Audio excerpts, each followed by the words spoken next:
નમસ્કાર, ન્યૂઝ 18 ગુજરાતીમાં આપનું સ્વાગત છે. આપની સાથે હું છું મિત્તલ. વાત સૌપ્રથમ પ્રધાનમંત્રીના સ્વપ્નના સ્મૃતિવનની વાત કરીએ તો કચ્છની વાત કરવાની ખાસ યોગ્ય છે, કારણ કે કચ્છમાં વડાપ્રધાનના હસ્તે સ્મૃતિવનનું લોકાર્પણ કરવામાં આવ્યું હતું.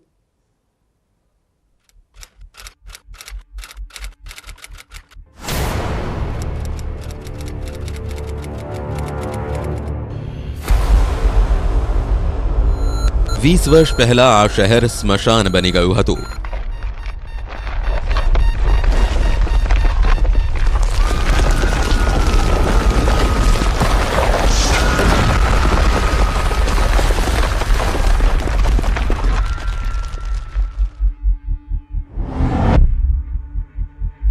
આજે આ શહેર ભારતનું ગૌરવ છે. ગુજરાતમાં કચ્છની ઉજ્જડ ધરતી પર પણ સુંદર વન રચાઈ શકે એવી કોઈ કલ્પના કરી શકે?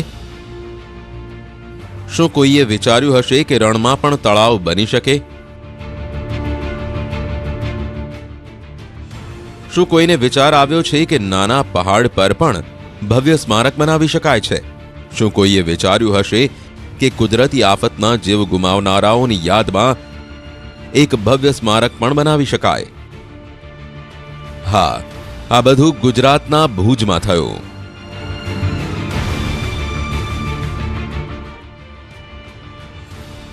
ભુજિયા ડુંગર ખાતે ભારતનો સૌથી મોટો અને પ્રથમ ધરતીકંપ મેમોરિયલ પાર્ક બનાવવામાં આવ્યો છે. 21 વર્ષ પહેલા સ્મશાન બનેલા શહેરની કહાની આજે ભારતનું ગૌરવ છે.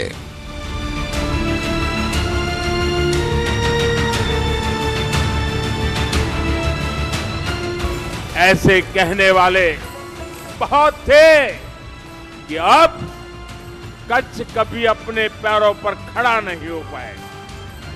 मैंने कहा था और बड़े आत्मविश्वास के साथ कहा था, आपको जो रण दिखता है ना, उस रण में मुझे भारत का तोरण दिखता है. भुज स्मृतिवन. ગુજરાતના કચ્છમાં જાન્યુઆરી 26, 2001ના રોજ આવેલા ભૂકંપમાં મૃત્યુ પામેલા લોકોની યાદમાં ભુજ સ્મૃતિવન બનાવવામાં આવ્યું છે. સ્મૃતિવનના પ્રવાસ દરમિયાન ભૂકંપની દુર્ઘટનાનો અનુભવ કરી શકાશે.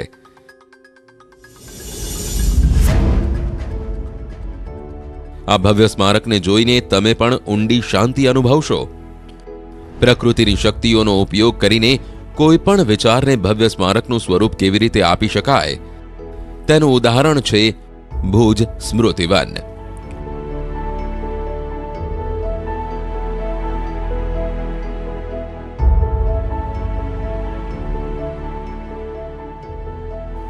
ભુજિયા ડુંગરની 470 એકર જમીનમાં બનેલું આ ભવ્ય સ્મારક તત્કાલીન મુખ્યમંત્રી અને આજના વડાપ્રધાન નરેન્દ્રભાઈ મોદીની વિચારસરણીનો જીવતો જાગતો પુરાવો છે. कच्छ सिर्फ एक स्थान नहीं है, ये कच्छ तो स्पिरिट है, जीती जागती भावना है, जिंदा दिल मनोभाव है. 5 માળના આ સ્મારકમાં 7 ગેલેરીઓ છે. પુનરુત્થાન, પુનઃપ્રાપ્તિ, પુનઃસ્થાપિત, પુનર્નિર્માણ, પુનર્વિચાર, પુનર્જીવન અને નવીનીકરણ. આ તમામ ખંડ ઓડિયો વિડિયો સાથે જોડાયેલા છે. સ્મૃતિવનમાં દરેક જગ્યાએ કચ્છની ઝલક મળે તે માટે કચ્છના ખાવડા પથ્થરોનો ઉપયોગ કરવામાં આવ્યો છે.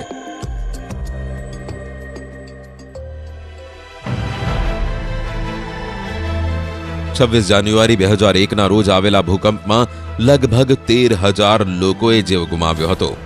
તેમની યાદમાં 13,000 નામની તકતી લગાડવામાં આવી છે.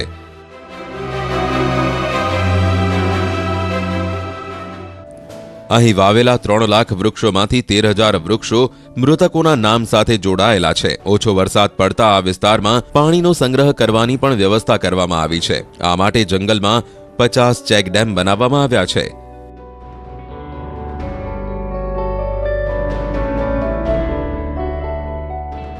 સ્મૃતિવનને પ્રકાશિત કરવાની વ્યવસ્થા છે. આ માટે અહીં 1 મેગાવોટ ક્ષમતાનો સોલર પ્લાન્ટ લગાવવામાં આવ્યો છે. એટલું જ નહીં, અહીં 3000 કાર પાર્ક કરવાની જોગવાઈ છે, જેથી કાર લઈને આવતા લોકોને કોઈ સમસ્યાનો સામનો ન કરવો પડે.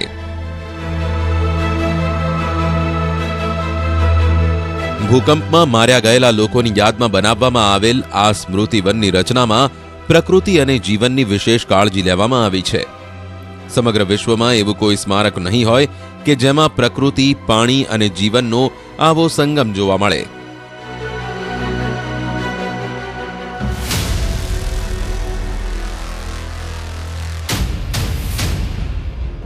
કુદરતે ભૂકંપના રૂપમાં ભયાનક દુર્ઘટના આપી તો ભુજ સ્મૃતિવન એ કુદરતની શક્તિથી કેવી રીતે ભવ્ય સ્મારક બનાવવામાં આવ્યું તેનો પુરાવો છે. વડાપ્રધાન નરેન્દ્ર મોદી સ્મૃતિવનને દર્દનું પ્રતીક કહે છે.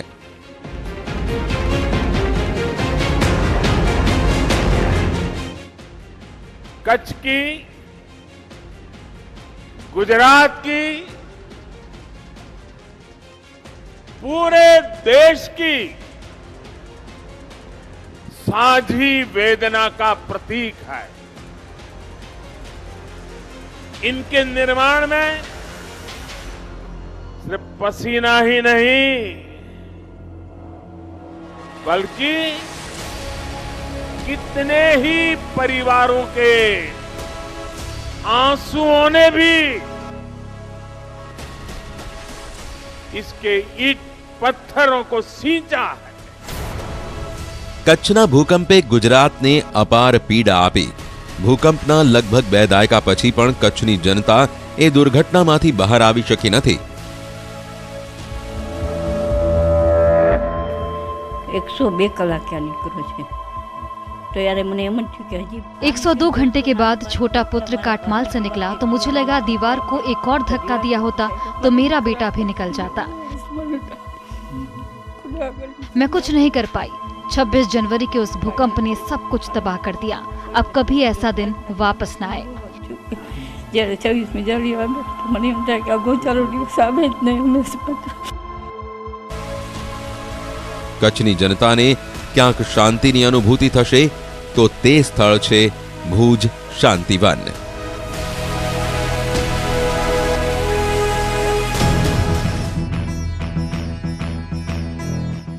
આ તો થઈ ભુજ સ્મૃતિવનની વિશેષતાઓ વિશેની વાતો. પણ હવે વાત કરીશું એ વિશેષતાઓમાં પણ શું છે મહત્વનું. અહીંના 7 ખંડ એટલે કે 7 ગેલેરીઓ માનવ સર્જનનો કંઈક સંદેશ આપે છે. અહીં સૃષ્ટિના સર્જનથી લઈને વિનાશ અને વિકાસ સુધીની બાબતોનો સારી રીતે સમાવેશ કરવામાં આવ્યો છે, જે સામાજિક જીવનનો ઉત્તમ સંદેશો તો આપે જ છે, સાથે એ પણ સાબિત કરે છે કે વિનાશ પછી ઉત્તમ વિકાસ પણ થયો છે.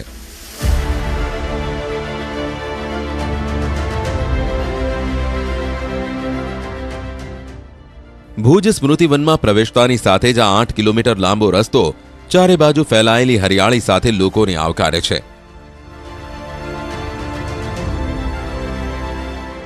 ઉજ્જડ જમીન પર લીલાછમ વૃક્ષોનું સામ્રાજ્ય હશે તેની કચ્છવાસીઓએ ક્યારેય કલ્પના પણ નહીં કરી હોય. જેમ જેમ તમે 7 ગેલેરીઓ તરફ આગળ વધતા જાઓ છો ત્યારે આ દ્રશ્યો દરેકને આકર્ષિત કરે છે.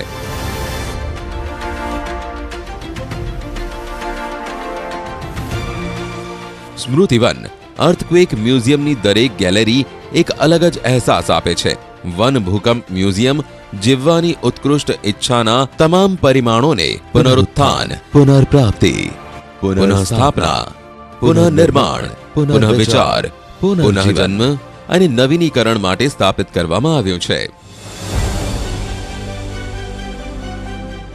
પ્રથમ ખંડ પૃથ્વીનો વિકાસ અને પૃથ્વીની ક્ષમતાને દર્શાવવા માટે પુનઃજન્મ વિષય પર આધારિત છે. બીજો ખંડ પુનઃશોધ ગુજરાતની ભૌગોલિક સ્થિતિ અને રાજ્ય માટે સંવેદનશીલ વિવિધ કુદરતી આફતો દર્શાવે છે. ત્રીજા ખંડ પુનઃસ્થાપના કોઈપણ વ્યક્તિને 2001ના ધરતીકંપના તાત્કાલિક પરિણામો તરફ દોરી જાય છે. આ વિભાગની ગેલેરીઓ સંસ્થાઓ તેમજ વ્યક્તિઓ દ્વારા મોટા પાયે કરવામાં આવતા રાહત પ્રયાસો દર્શાવે છે. ચોથો ખંડ પુનઃનિર્માણ 2001ના ભૂકંપ પછી ગુજરાતના પુનઃનિર્માણની પહેલ અને સફળતાની વાર્તાઓ દર્શાવે છે. પાંચમો ખંડ પુનર્વિચાર મુલાકાતીને વિવિધ પ્રકારની આપત્તિઓ વિશે વિચારવા, શીખવા અને ભવિષ્યમાં કોઈપણ સમયે કોઈપણ પ્રકારની આપત્તિ માટે તૈયાર રહેવા માટે પ્રેરિત કરે છે. છઠ્ઠો ખંડ પુનરુત્થાન એક સિમ્યુલેટરની મદદથી ભૂકંપનો ફરીથી અનુભવ કરવામાં મદદ કરે છે. અનુભવને 5D સિમ્યુલેટરમાં ડિઝાઇન કરવામાં આવ્યો છે. આ સાથે દર્શકોને ઘટનાની વાસ્તવિકતા જોવા મળે છે. સાતમો ખંડ નવીનીકરણ છે. તે એક એવી જગ્યા છે જ્યાં ખોવાયેલી આત્માઓને યાદ કરવામાં આવે છે અને મૃત આત્માઓને શ્રદ્ધાંજલિ આપવામાં આવે છે.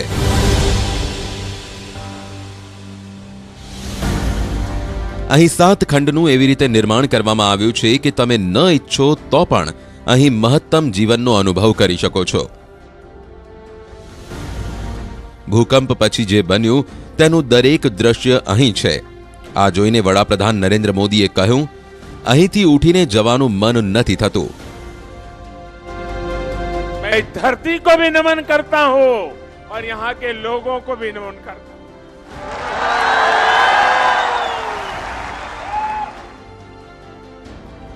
यहाँ आने में मुझे जरा देरी हो गई. मैं भूज तो समय पर आ गया था, लेकिन वो रोड शो में जो स्वागत चला और बाद में मैं स्मृति वन मेमोरियल में गया, वहां से निकलने का मन ही नहीं करता था.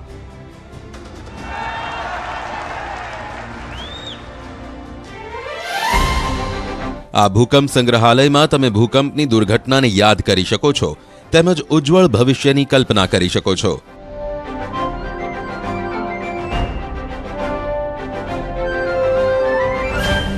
ભુજિયા ડુંગરના શિખર પર જઈને તમે પણ નવી આશાઓનો સૂર્યપ્રકાશ જોઈ શકો છો. સાંજે આ ડુંગરના શિખર પરથી તમે માત્ર ચમકતા ભુજને જ નહીં પરંતુ સમગ્ર કચ્છની કાયાપલટ પણ જોઈ શકો છો. કહેવાય છે કે ગુજરાતમાં તમે કચ્છ નહીં દેખા તો કુછ નહીં દેખા.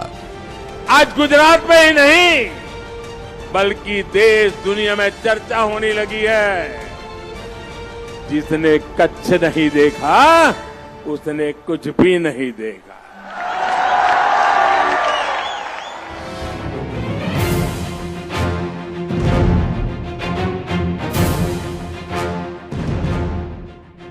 ભુજ ભૂકંપ મ્યુઝિયમ એ કોઈ સામાન્ય પ્રવાસન સ્થળ નથી, પરંતુ વડાપ્રધાન નરેન્દ્ર મોદી અને કચ્છની જનતાએ વર્ષો પહેલા જોયેલું સ્વપ્ન સાકાર કરવાની પ્રબળ ઈચ્છાશક્તિનું પરિણામ છે.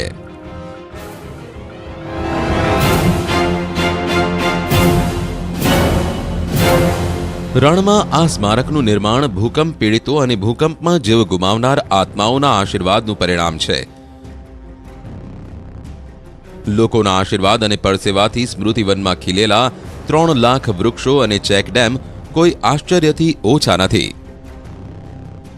300 વર્ષ જૂના કિલ્લાના નવીનીકરણ સાથે ભૂકંપ મ્યુઝિયમના એક છેડે મ્યુઝિયમ અને બીજે છેડે સનસેટ પોઈન્ટ બનાવવામાં આવ્યું છે.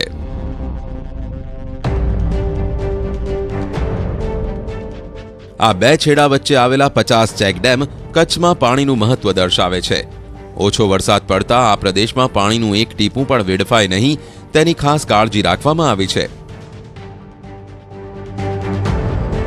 વરસાદની ઋતુમાં ડુંગરમાંથી આવતું પાણી આ ચેકડેમમાં આપોઆપ સંગ્રહિત થાય છે. આ પાણીનો ઉપયોગ સ્મૃતિવનમાં થાય છે. અહીં ગેબિયન દિવાલોની મદદથી ચેકડેમ બનાવવામાં આવ્યો છે. મ્યુઝિયમની દિવાલો કચ્છના ખાવડા પથ્થરોથી બનાવેલી છે. ये सोच के हमने ये लीकिंग चेक डैम्स बनाए जो पत्थर से बने हुए हैं, जो लोकल पत्थर है वहाँ का उससे बना हुआ है. ये जो कहते हैं गैबियन बास्केट्स उसके अंदर डालते हैं, स्टील की गैबियन बास्केट्स होती हैं और इसके अंदर लेके कोई सीमेंट की ज़रूरत नहीं है, कोई कंक्रीट की ज़रूरत नहीं है. ये डालते हैं इसके अंदर क्योंकि ये भूकंप का जोन 5 है. जोन 5 मतलब कि वहाँ पर पृथ्वी स्थिर नहीं है, शांत नहीं है, थोड़ा बहुत हिलती रहती है. ભુજના ધરતીકંપ મ્યુઝિયમની વધુ એક અજાયબી છે 470 એકર જમીનમાં 3 લાખ વૃક્ષો વાવેલા. આ વૃક્ષોને કારણે સ્મૃતિવન નંદનવનમાં પરિવર્તિત થયું છે.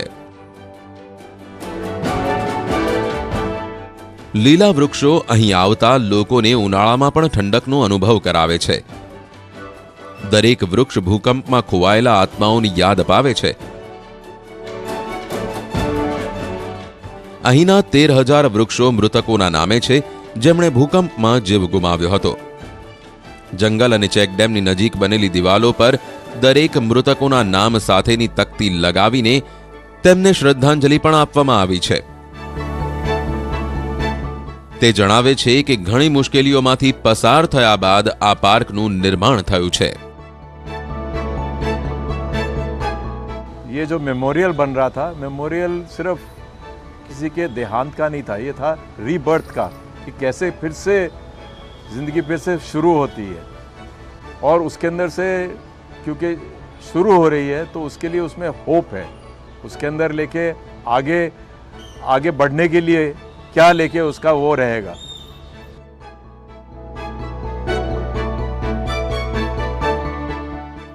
दस વર્ષની મહેનત બાદ અહીં ભૂકંપ સંબંધિત દરેક મહત્વની બાબતોનો સમાવેશ કરવામાં આવ્યો છે.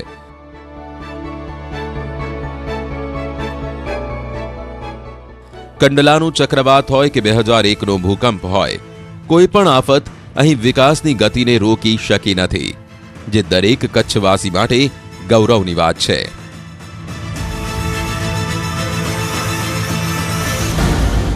ભુજ ભૂકંપ મ્યુઝિયમનો વિચાર આખરે ક્યારે અને કેવી રીતે થયો? વડાપ્રધાન મોદીને કચ્છ સાથે આટલો ગાઢ સંબંધ કેમ છે? 26 જાન્યુઆરી 2001ના રોજ નરેન્દ્ર મોદી ક્યાં હતા? ભુજ ભૂકંપ સંગ્રહાલયના નિર્માણમાં નરેન્દ્ર મોદીની ભૂમિકા શું છે?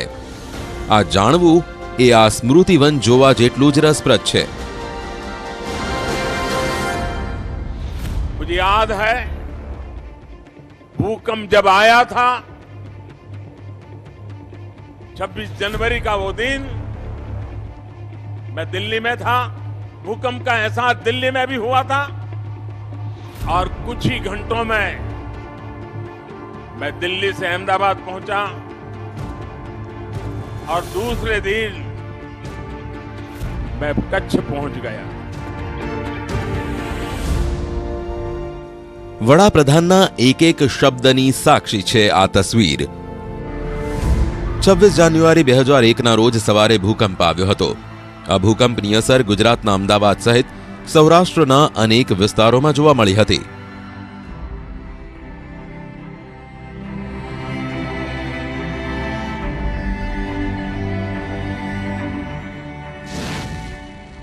ભૂકંપનું કેન્દ્ર કચ્છ હતું. અમદાવાદમાં અનેક ઇમારતો પત્તાના મહેલની જેમ પડી ગઈ હતી. અમદાવાદમાં જ્યારે આવો વિનાશ થયો ત્યારે કચ્છના વિનાશની કલ્પના જ કરી શકાય. ભુજ, ભચાઉ અને અંજાર સહિત કચ્છના અનેક શહેરો તબાહ થયા હતા.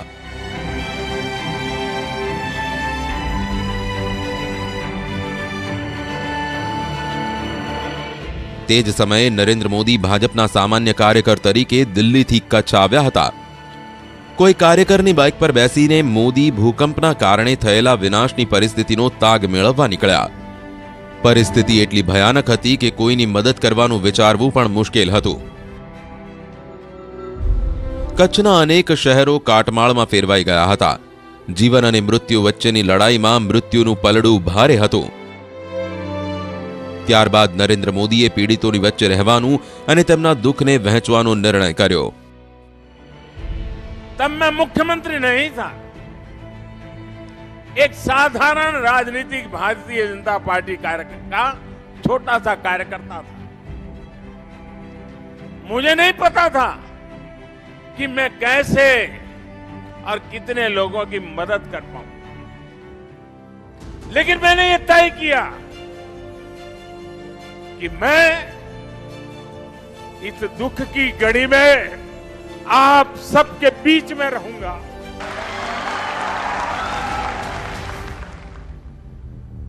और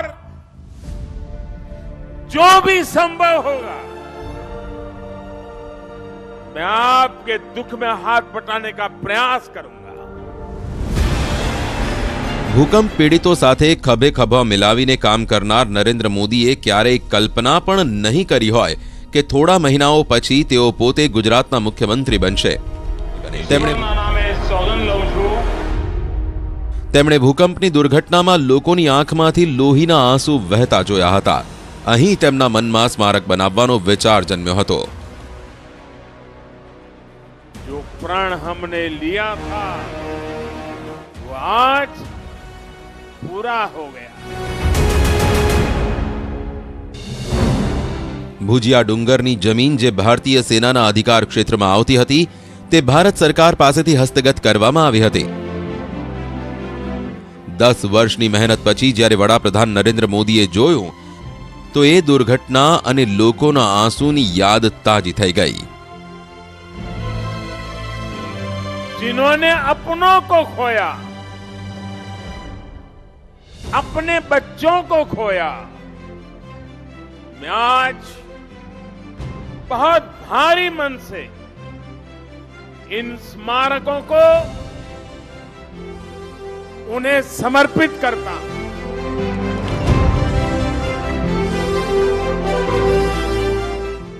વડાપ્રધાન નરેન્દ્ર મોદીએ આ ભૂકંપ પીડિતોનું દુઃખ જોયું એટલું જ નહીં અનુભવ્યું પણ, જે આજે સ્મારક જોયા પછી દરેક વ્યક્તિ અનુભવે છે।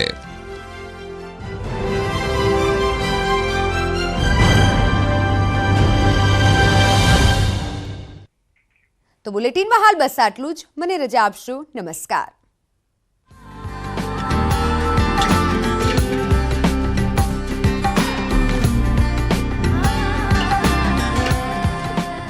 વરસાદ રહેશે। દક્ષિણ ગુજરાત અને સૌરાષ્ટ્રમાં ભારે વરસાદ રહેશે, જ્યારે કે ઉત્તર